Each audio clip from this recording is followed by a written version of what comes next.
Kushtet e vështira ekonomike dhe sociale në qarkun e Elbasanit po e bëjnë gjithnjë më të pamundur për shumë qytetar aksesin në drejtësi.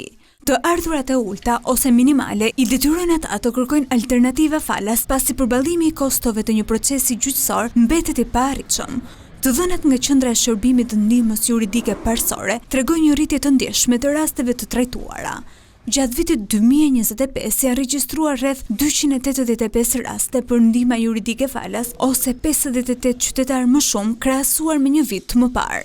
Shumë persona janë pjesë e kategorive të veçanta të ligjit, të cilat e përfitojnë ndihmën juridike pavarësisht të ardhurave që ato kanë, dhe pjesa tjetër janë në të ardhurat dhe pasuritë të pamjaftueshme, çka e bën të vështirë marrjen e shërbimeve ligjore, por dhe marrjen e një avokati falas nëse kanë një proces gjyqësor, pasi siç e dimë, marrja e një avokati por dhe përjashtimi nga tarifat dhe shpenzimet gjyqësore ka një kosto shumë të lartë për qytetarë.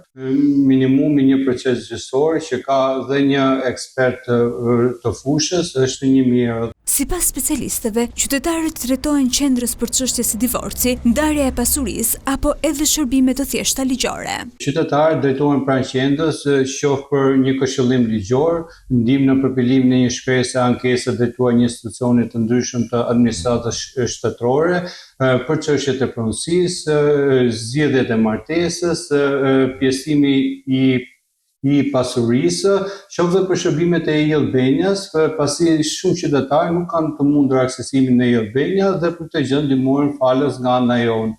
Rritja e kërkesës për ndihmë juridike falas konsiderohet një pasqyrim i drejtë për drejtë i realitetit ekonomik dhe social në qarkun e Elbasanit, duke nxjerrë në pa nevojën për mbështetje të vazhdueshme për shtresat që nuk kanë mundësi financiare.